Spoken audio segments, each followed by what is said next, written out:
Since I was 14, I paid for every Christmas. This year, my parents' favorite 25-year-old baby texted me. Guess what, big bro? You pay. I belong. When I showed up anyway, Mom smirked, pushed a box outside, and said, "Here's your special gift." Then she slammed the door in my face. Inside was a letter transferring a six-figure debt into my name. I whispered, "Merry Christmas." 2 days later, my lawyer delivered a holiday gift they won't forget. Since I was 14, I paid for every Christmas. The first time was when Dad lost his job. Mom said, "We're cutting back this year, honey. I know you understand." I nodded and dipped into my after-school savings. That was the beginning, the quiet expectation, the silent contract no one signed but everyone enforced. Every year after that, I covered more. The gifts, the decorations, the catering when Mom didn't feel like cooking, the hotel rooms when relatives flew in, the credit card payments that magically shifted into my name. It became routine. Big bro will handle it. I handled it. This year was supposed to be no different until I got the text. Guess what, big bro? It was from my sister, Rachel. You pay. I belong. That was her entire message. No Merry Christmas. No emojis. Just that. I stared at it for a long time. The quiet rage didn't come immediately. First, it was that cold emptiness. The same one that's been growing year after year. Rachel, their precious 25-year-old baby who's never worked a full-time job, who still lives at home rent-free, who once called me boring because I budget my finances, now mocking me like I was their family accountant. I didn't reply. I didn't call. But I still showed up on Christmas Eve. I parked at the curb. The driveway was packed. My parents, Rachel, her boyfriend, even Aunt Susan who hadn't visited in years. The house glowed warm through the frosted windows. Laughter leaked through the seams. I carried one box. No bags of gifts like every other year. Just one small box. Mom answered the door. She looked smug. "Oh, you actually came," she said, voice light but sharp. "Well, here's your special gift." She shoved the box into my hands and slammed the door. I stood there, breath clouding in the cold air. Inside the box was a single envelope. I opened it. Legal paperwork. Debt transfer documents. 6 figures of credit card balances, all in my name. I whispered to the night air, "Merry Christmas." I stood there, holding that box in the freezing air, feeling something inside me snap. Not anger. Not shock. Something colder. But truth is, it didn't start tonight. It started years ago. The first time was small, just some extra groceries because Dad got laid off early that winter. Mom called it pitching in. She smiled when I handed her my part-time paycheck. I felt proud, helpful, useful. That's how it started.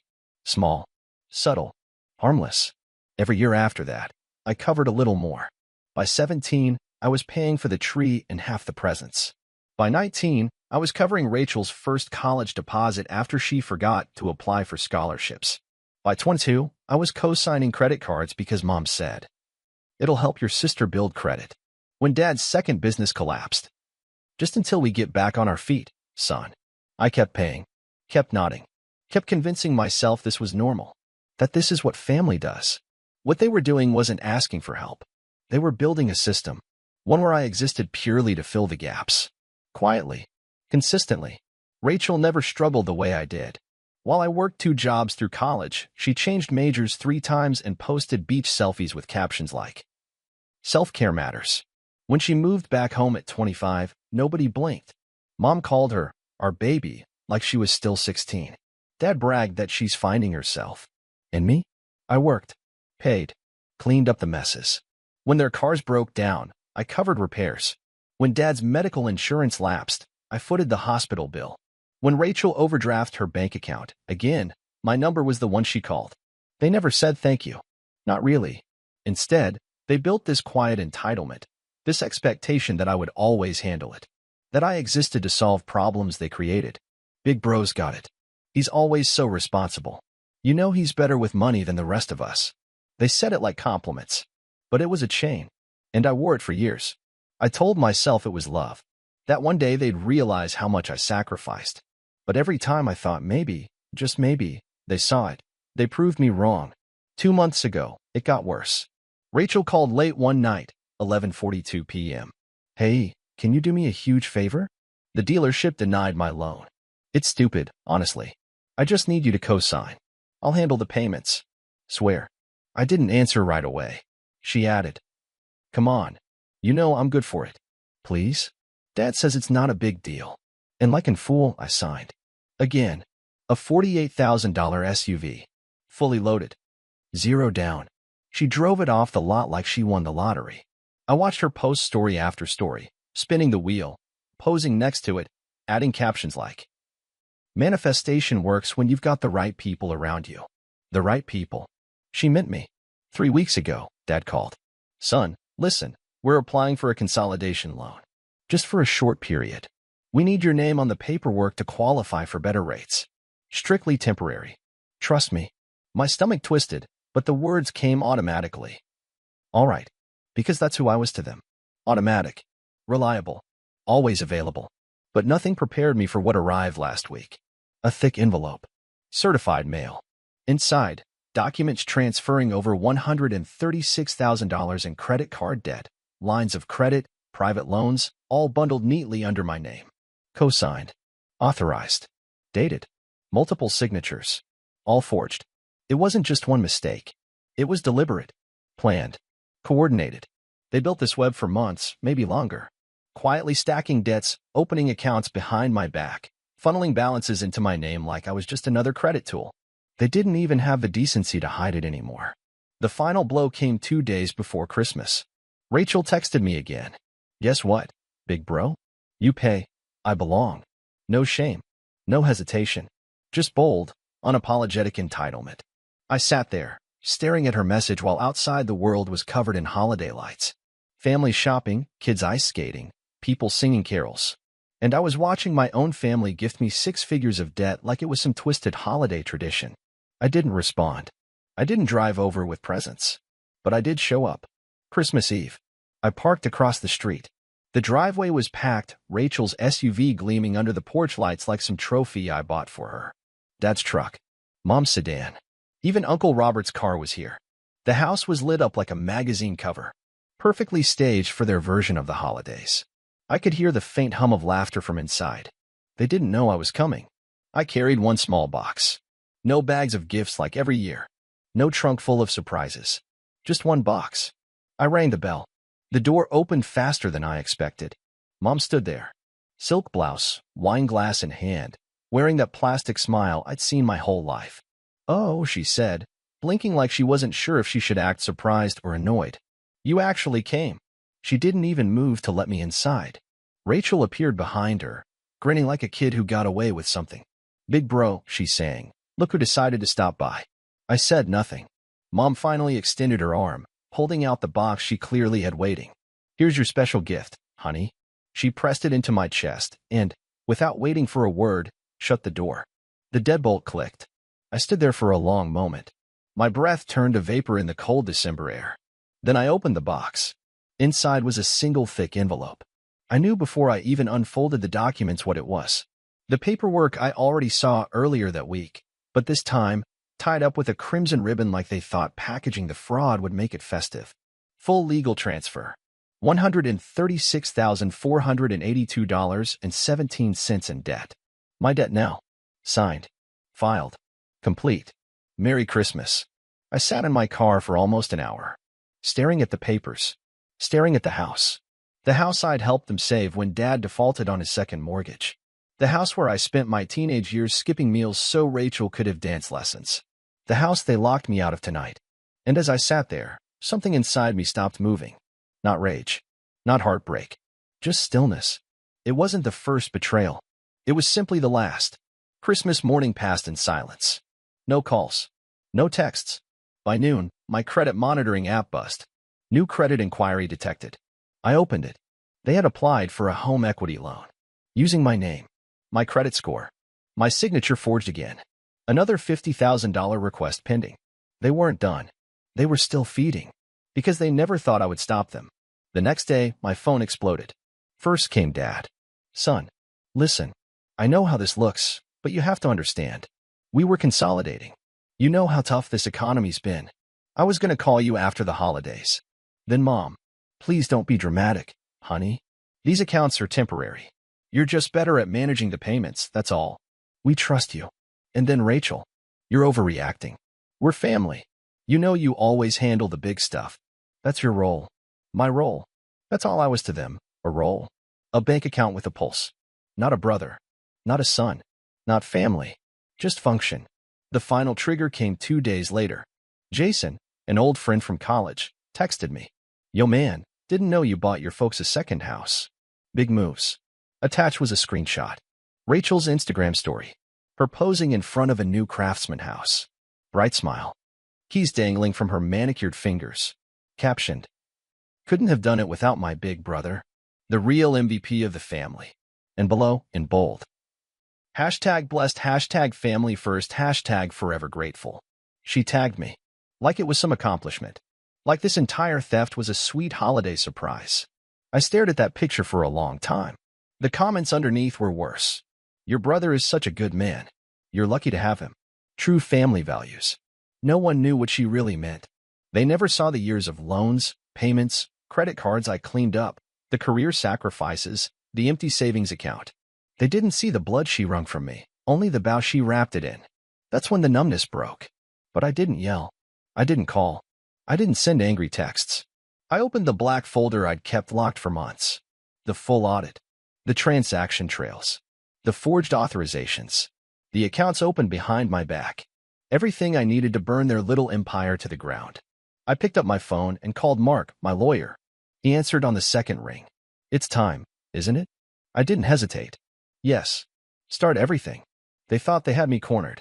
What they didn't know was that I've been preparing for this exact moment. For years. I let them believe I'd always show up. Until now. It all collapsed faster than I expected. 48 hours after Mark filed the paperwork, the first wave hit. Bank accounts frozen.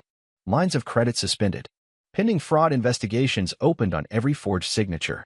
I didn't even need to lift a finger. The system took care of it. I sat in my apartment, sipping my coffee, letting the phone vibrate nonstop. Every few seconds, another missed call, another voicemail, another text message full of panic. At 7:13 a.m., Mom called first. Honey, this is all a misunderstanding. We just need you to clear it up with the bank. Please, for the family. At 7:19 a.m., Dad texted. Son, you don't want to do this. There are real consequences. You're going to destroy us. At 7:28 a.m., Rachel, of course. Are you serious? You always handle this stuff. You're blowing everything up for no reason.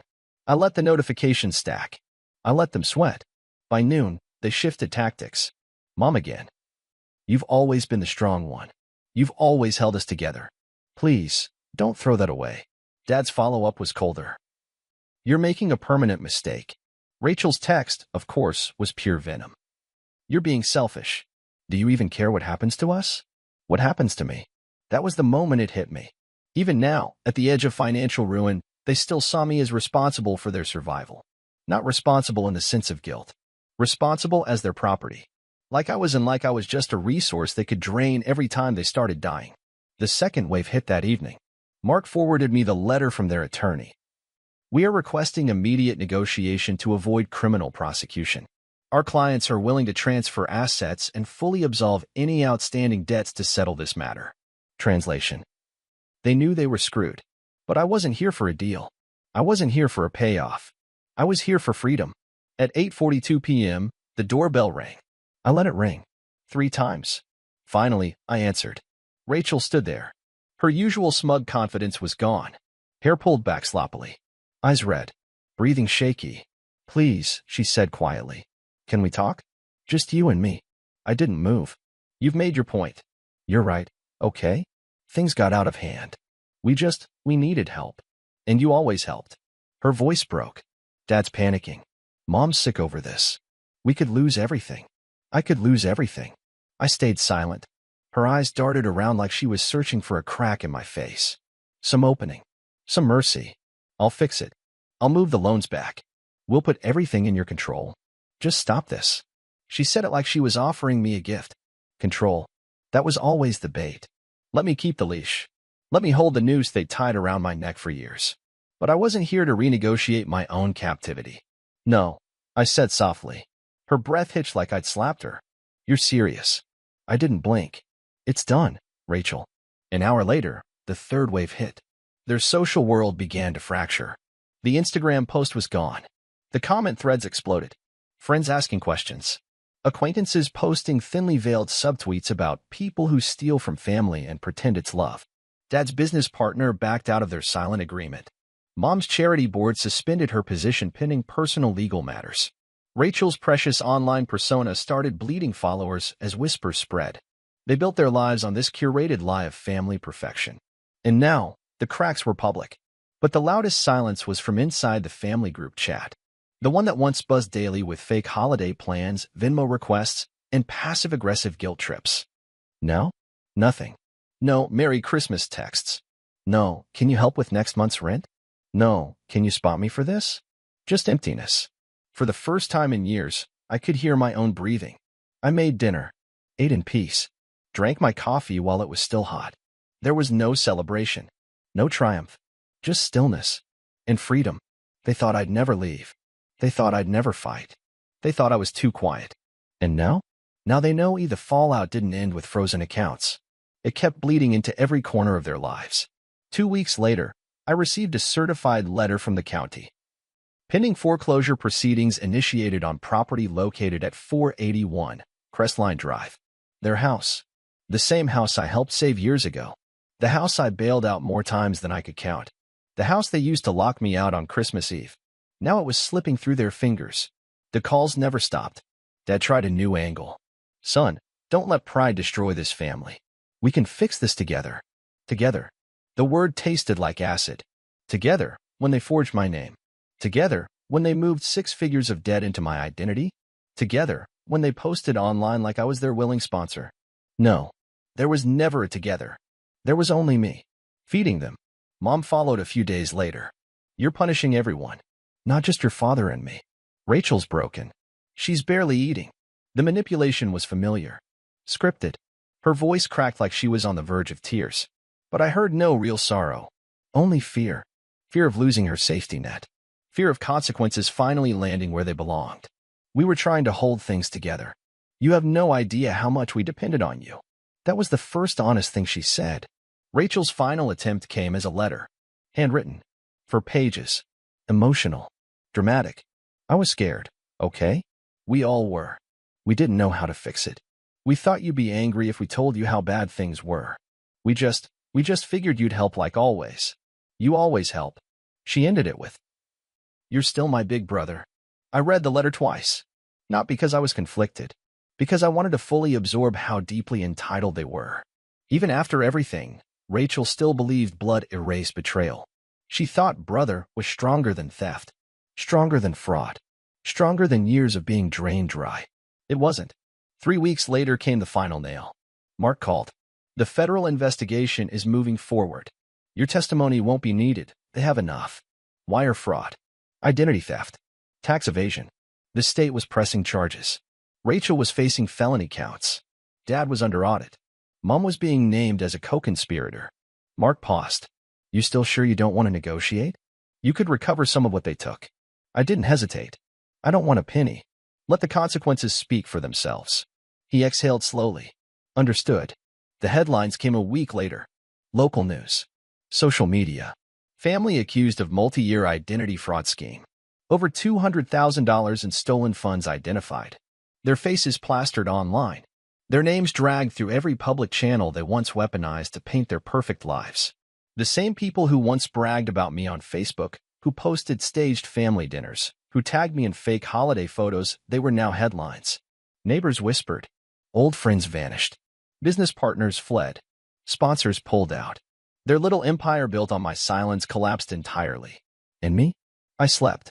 For the first time in years, I slept 8 full hours without waking up to financial anxiety.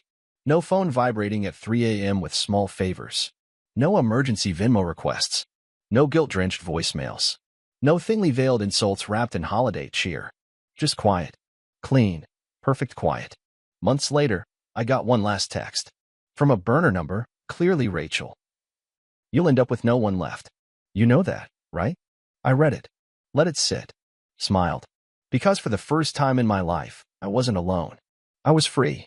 And as I stood by my apartment window that night, watching the winter snow drift down under the streetlights, I whispered 3 words they'd never hear. Merry Christmas. Exactly what happens when the quiet one decides to walk away from it all, for good.